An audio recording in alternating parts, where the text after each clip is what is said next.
Hadirin, untuk acara selanjutnya yaitu Maidhatul Hasanah. Maidhatul Hasanah yang pertama akan disampaikan oleh guru kita Al-Habib Ahmad Fahmi bin Abu Bakar Al-Idrus. Kepada beliau dipersilakan. Sallu ala Muhammad.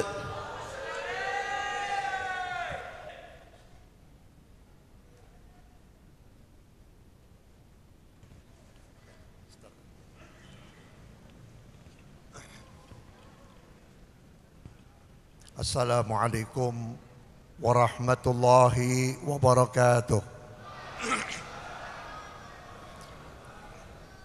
Bismillahirrahmanirrahim. Alhamdulillahi rabbil alamin. Wa bihi nasta'inu ala umurid dunya waddin. Wassalatu wassalamu ala sayyidil mursalin Sayyidina Muhammadin wa ala alihi wa sahbihi ajma'in. Allahumma salli ala nuril anwar wa siril asrar wa tiryakil aghyar wa miftahi babil yasar Sayyidina Muhammadin al-Mukhtar wa alihi al-adhar wa ashabihi al-akhyar adada ni'amillahi wa ifdalih. Al-mukarramun wal muhtaramun yang saya hormati dan yang saya muliakan, para alim ulama, para sepuh dan para tokoh masyarakat, wabil khusus kepada segenap panitia dan DKM Masjid Jami Al-Khair, di antaranya Bapak Haji Rojali beserta ikhwan dan rekan-rekannya. Juga tidak terlupakan kepada Bapak Camat kita, Bapak Lurah kita, aparat sipil maupun militer yang ikut hadir pada malam ini, yang sama-sama kita hormati dan mudah-mudahan dimuliakan oleh Allah Subhanahu wa taala. Alhamdulillah kita dapat memenuhi Masjid Al-Khair dalam rangka mengingat akan lahirnya manusia mulia. Memperingati lahirnya Nabi Muhammad merupakan tanda syukur dan terima kasih kita kepada Allah. Karena tanpa Nabi Muhammad kita tidak mendapatkan kenikmatan dari Allah. Dunia dan isinya diciptakan oleh Allah karena Nabi Muhammad. Seluruh kenikmatan diturunkan oleh Allah ke dunia ini pun karena Nabi Muhammad. Kita bisa beriman kepada Allah karena siapa? Kita bisa kenal Islam karena siapa? Kita bisa mendidik anak kita sampai menjadi anak yang soleh dan salihah karena siapa? Itu karena Nabi Muhammad. Kita bisa merajut persatuan dan kesatuan di antara tetangga, masyarakat, dan umat Islam di mana saja berada. Ini semua karena Nabi Muhammad SAW. Maka oleh karena itulah peringatan Maulid ini kita jadikan satu sarana dan kesempatan untuk mempersatukan umat Nabi Muhammad sallallahu alaihi wasallam. Apa kata Nabi? Ana muwahhidun lil bashar. Aku itu diciptakan oleh Allah untuk mempersatukan manusia. Nabi Muhammad ketika diutus oleh Allah, tidak lagi ada orang kaya, tidak lagi ada orang miskin. Tidak lagi ada raja, tidak ada lagi rakyat. Tidak ada lagi orang kuat maupun orang lemah. Laki dan perempuan semuanya diberikan tempat oleh Nabi Muhammad SAW. Sampai dalam hadis yang sering kita dengar, qiwamud dunya bi arba'ati asya. Dunia atau negara itu bisa utuh, bisa kuat disebabkan oleh empat ini. Apa yang empat ini? Bi'ilmil ulama, dengan ilmunya ulama. Indonesia tidak pernah didatangi oleh Nabi Muhammad. Indonesia tidak pernah didatangi oleh sahabat Nabi Muhammad. Tapi kenapa Indonesia menjadi negara yang paling besar umat Islamnya di dunia? Ini karena ulama. Dari mulai Wali Songo sampai para habaib, para wali-wali, sampai kepada guru-guru kita sekarang ini. Membuka pengajian Al-Quran antara maghrib dan isya. Alhamdulillah anak kita sudah kenal Quran. Alhamdulillah anak kita kenal sholat. Alhamdulillah anak kita bisa berakhlak yang baik. Ini sebab jasa ulama. Sebab sekarang ini saudara-saudara, kalau tidak ada guru-guru yang setia, tidak ada guru-guru yang istiqamah, kita bagaimana cara mendidik anak kita? Zaman saya, zaman Pak Camat, zaman kiai-kiai dengan zaman sekarang sudah beda. Kalau zaman saya dulu, zaman Pak Camat, belum kenal guru ngaji, bapak kita sendiri yang ngajarin Al-Quran. Ibu kita sendiri yang ngajarin Al-Quran. Pertama yang diajarkan apa? Juz Ammah. Alif-alifan sampai khatam juz Ammah. Itu tiap maghrib udah wajib kita disentil, dicubit, ditempeleng. Hanya gara-gara satu huruf. Begitu khatam Quran, dibawa, begitu khatam juz Ammah, dibawa kita kepada guru ngaji. Diserahkan kepada guru ngaji. Guru, kiai, ustadz, mu'alim, ini anak saya. Tolong anak saya diajarkan Al-Quran, difahamkan tentang isinya Al-Quran, supaya anak saya menjadi anak yang soleh, diterima oleh sang guru, oleh sang mu'alim.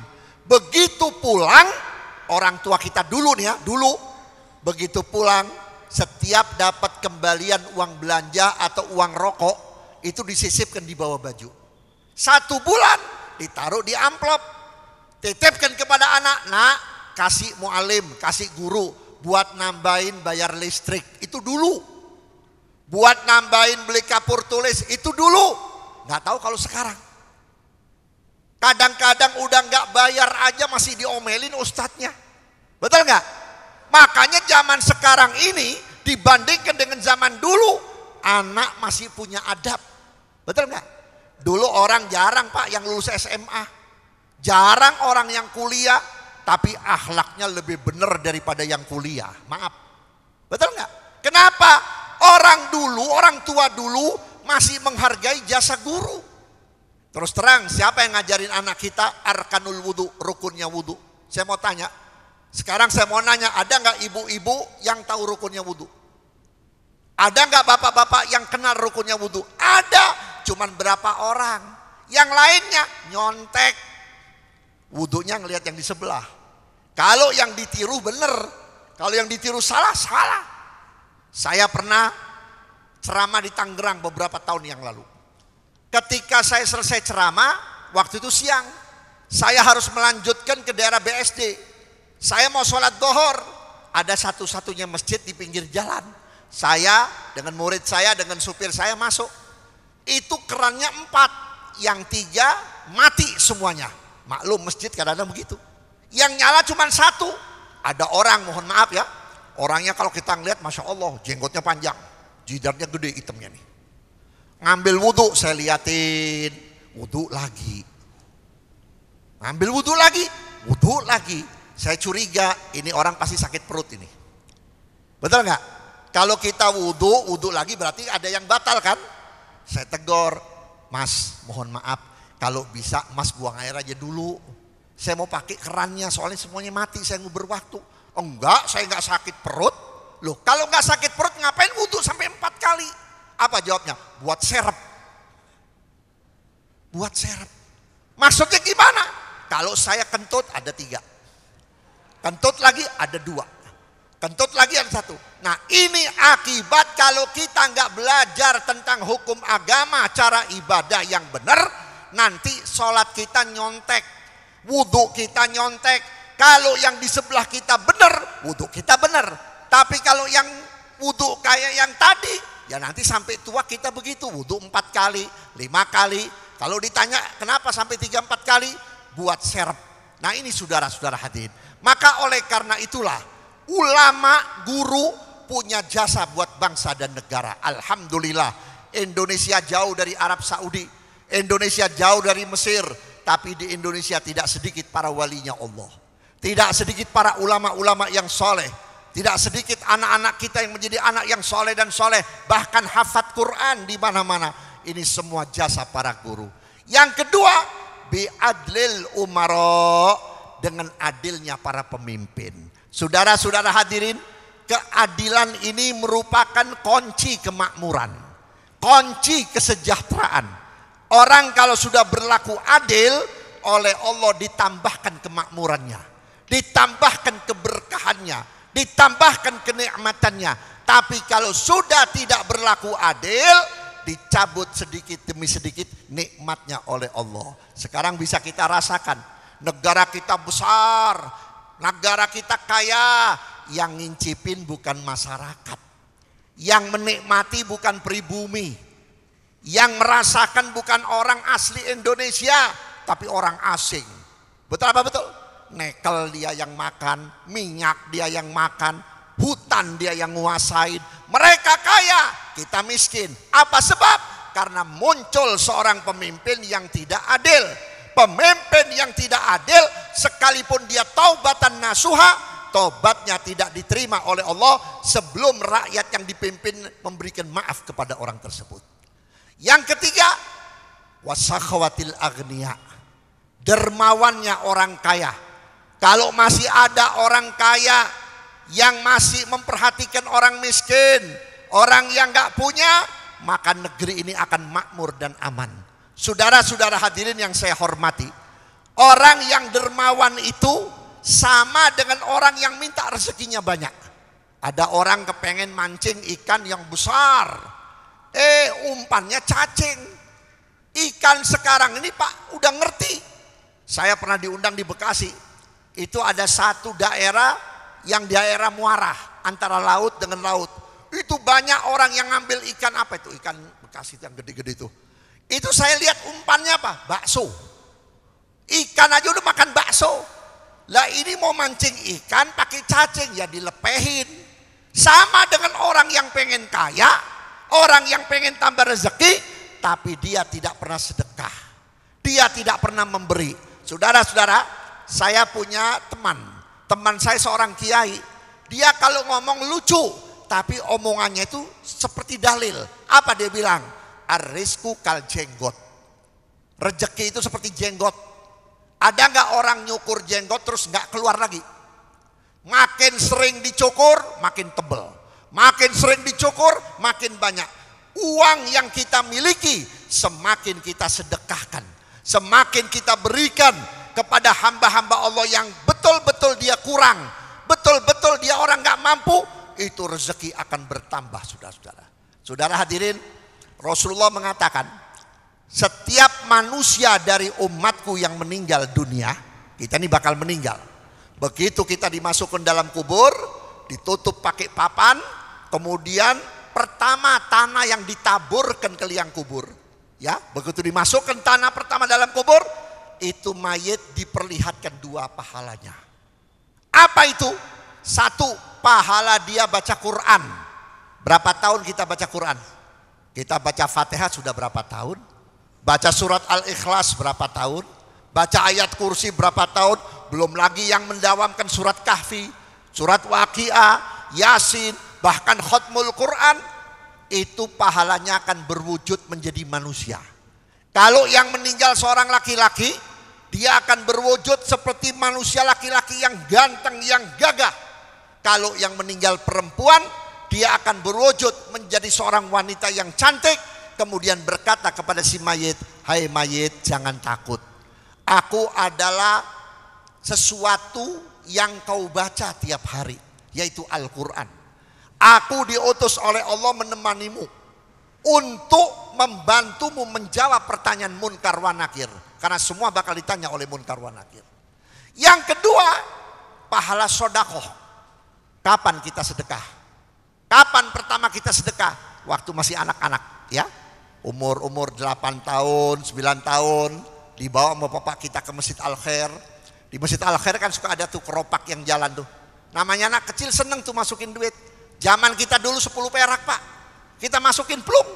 Itu ditunjukkan pahalanya oleh Allah Ta'ala. 10 rupiah tahun sekian. Itu pahalanya luar biasa. Sampai si mayit berkata dalam kuburnya, "Ya Allah, keluarkan aku dari kubur ya Allah. Hidupkan aku dari kubur ya Allah. Walaupun satu saat akan aku habiskan hartaku untuk bersedekah ya Allah. Cuman 10 rupiah pahalanya kayak begitu besarnya. Maka hati-hati saudara-saudara. Jangan kita menganggap sedekah kecil itu remeh. Jangan anggap kita memberi kepada fakir miskin itu remeh. Nanti kita akan menikmati ketika kita berada di dalam kubur. Kemudian yang ketiga, ya, bida'watil fuqara, yaitu doanya orang-orang miskin. Hati-hati, kita jangan suka gampangin orang miskin, ya. Imam Ali Zainal Abidin mengatakan apa? Satu, jangan suka meremehkan dosa kecil. Yang kedua, jangan suka meremehkan amal soleh walaupun kecil. Yang ketiga, jangan suka ngeremehin orang kecil. Dosa kecil, walaupun kita tobat, kalau tobatnya nggak diterima, kira-kira masuk neraka nggak? Tetap masuk neraka. Amal soleh sekecil apapun, contohnya apa? Kita ucapkan kalimat subhanallah wa bihamdi subhanallahil azim. Buat orang awam kecil. Padahal kalau saudara tahu khasiatnya, keutamaannya, Masya Allah. Ketika Nabi berjalan bersama beberapa sahabat, tiba-tiba Nabi melihat beberapa sahabat duduk di depan masjid sambil ngobrol-ngobrol dengan suara yang begitu keras. Nabi teriak, Sabbihullah, bertasbihlah kalian kepada Allah.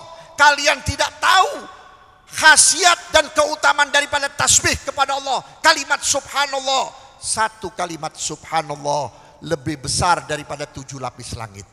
Subhanallah wa bihamdi subhanallahil azim, itu lebih besar daripada bumi 7 lapis.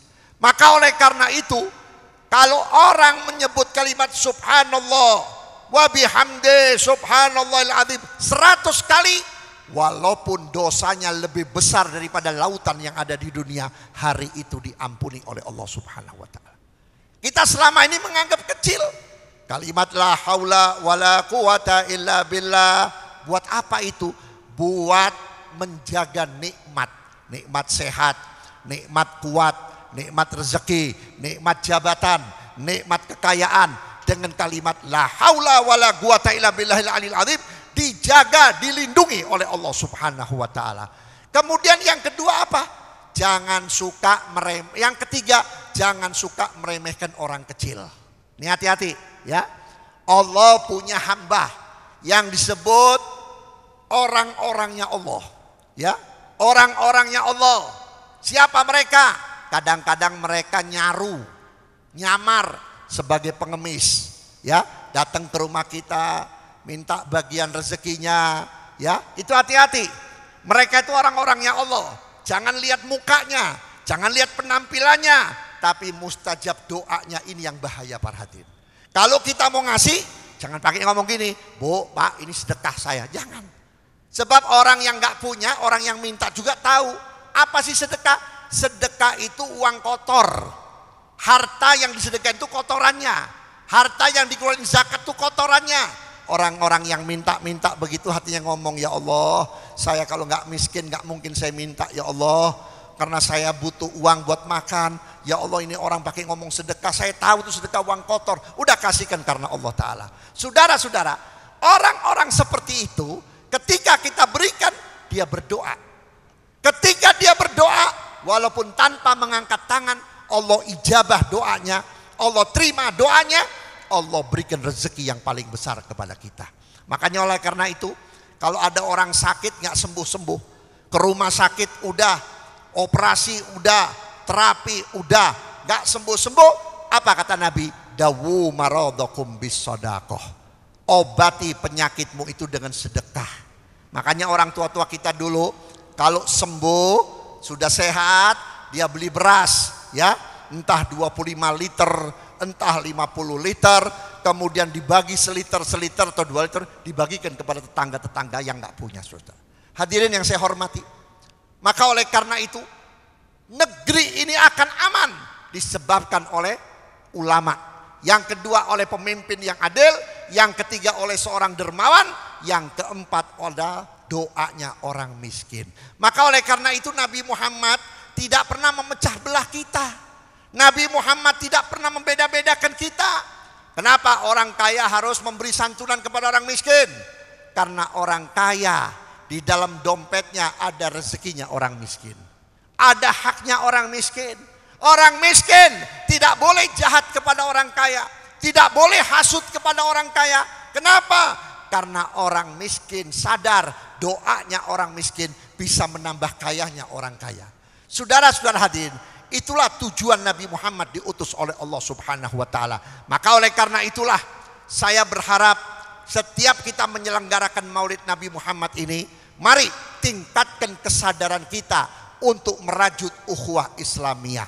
Saudara-saudara, orang kafir nggak takut umat Islam bangun masjid, karena orang kafir tahu masjidnya bagus tapi jamannya kosong. Betul nggak? Orang kafir nggak takut dengan tablek akbar, dakwah akbar di pinggir jalan, di alun-alun, di lapangan, sampai mengibarkan umbul-umbul bendera. Mereka nggak takut. Kenapa? Mereka tahu majelisnya banyak, tapi ustadznya nggak bersatu, buruhnya nggak bersatu. Tapi kalau kita bersatu, mereka tidak akan bisa hidup tenang. Kenapa, saudara-saudara? Allah Ta'ala melemahkan hatinya orang kafir di hadapan umat Islam dengan satu ketika umat Islam bersatu. Makanya kita dipecah-pecah. Dulu saya ingat Van der Plas dan Snok Hogronya. Ini seorang Belanda yang beragama Yahudi.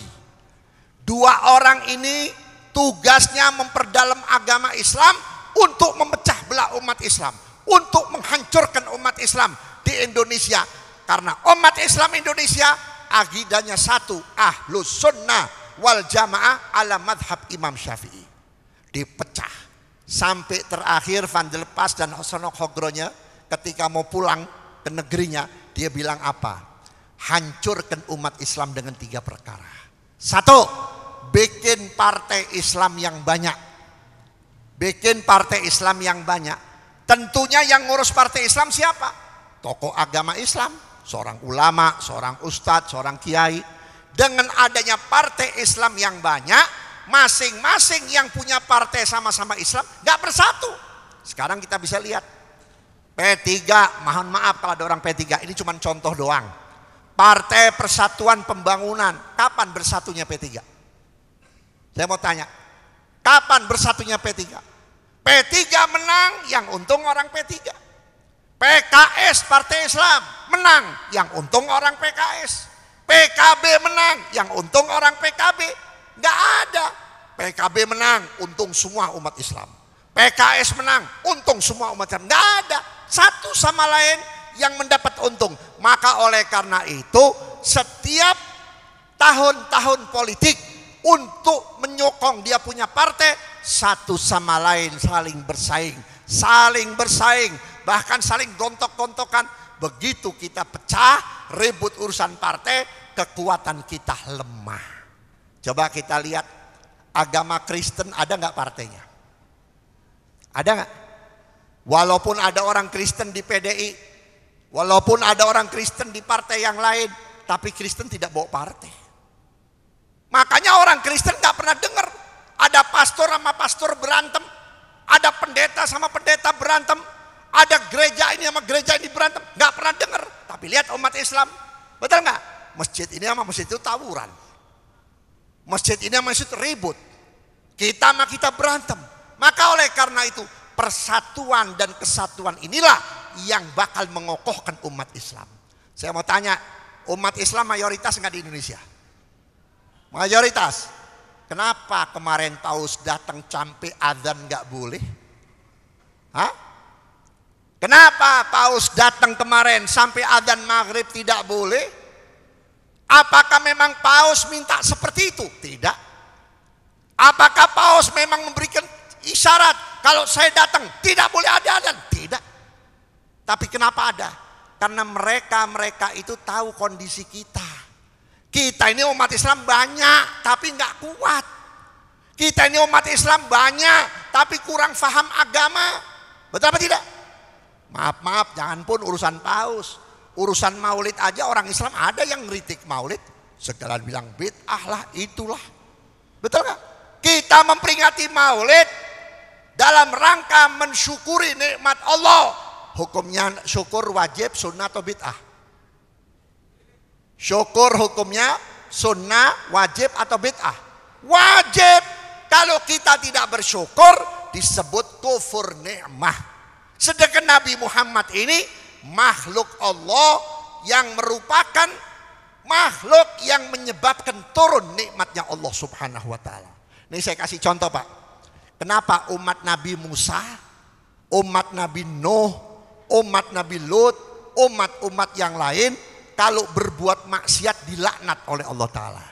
Umat Nabi Musa cuman gara-gara mancing di hari Sabtu. Hari Sabtu itu seperti kita hari Jumat. Dikutuk jadi monyet, jadi babi. Alhamdulillah umat Nabi Muhammad mancing di hari Jumat nggak jadi monyet. Sampai nggak sholat Jumat. Betul nggak? Umat Nabi Lut, Allah hancurkan negerinya sampai istrinya pun kena. Umat Nabi Nuh ditenggelamkan sampai anaknya kena. Tapi lihat umat Muhammad, yang melacur tahunan nggak dilaknat, yang mabok tahunan nggak dilaknat, yang berjudi tahunan nggak dilaknat, yang berbuat maksiat nggak dilaknat. Kenapa?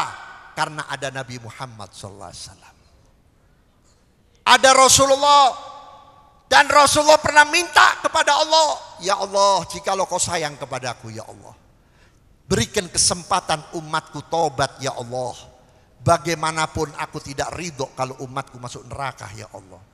Akhirnya Allah menjawab, ya Muhammad, aku beri kesempatan umatmu tobat 1 tahun sebelum meninggal. Jangan ya Allah, besok bisa dibujukin lagi sama setan, maksiat lagi. Kalau begitu 1 bulan. Jangan ya Allah, setan lebih pinter. Kalau begitu 1 minggu. Jangan ya Allah. Kalau begitu 1 hari. Jangan ya Allah. Kalau begitu 1 jam. Jangan ya Allah. Kalau begitu ya Muhammad, ini yang terakhir, jangan kau tolak. Aku beri kesempatan umatmu bertobat sampai rohnya di tenggorokan. Makanya kalau ada keluarga yang sakaratul maut, yang mau meninggal, jangan dibisikin warisannya. Mbak, babak berapa sih tanahnya? Mak, emasnya di mana? Ya, duitnya di mana? Jangan. Ingatkan, suruh tobat. Kenapa? Setiap manusia punya dosa. Kenapa?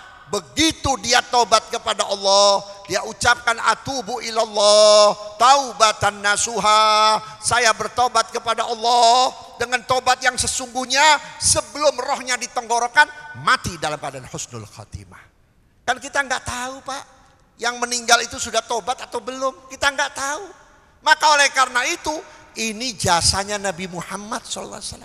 Saudara-saudara, umat Nabi Muhammad ini nggak ada yang panjang umur, Pak.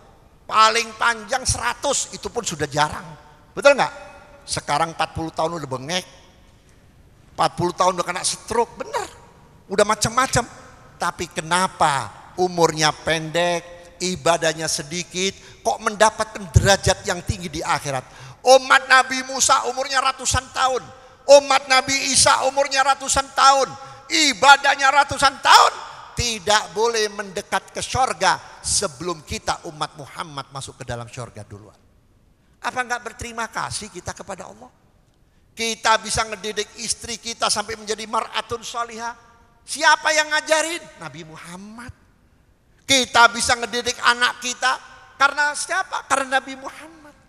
Maka oleh karena itu saudara-saudara, ada kelompok-kelompok yang mengaku Islam, padahal hakikatnya mereka itu bukan orang-orang yang cinta Nabi Muhammad SAW. Oh, jangan mengkultuskan Nabi Muhammad. Larang Allah yang nyuruh kita mengkultuskan kok. Mana dalilnya, Beb? Wa innaka la'ala khuluqin azim.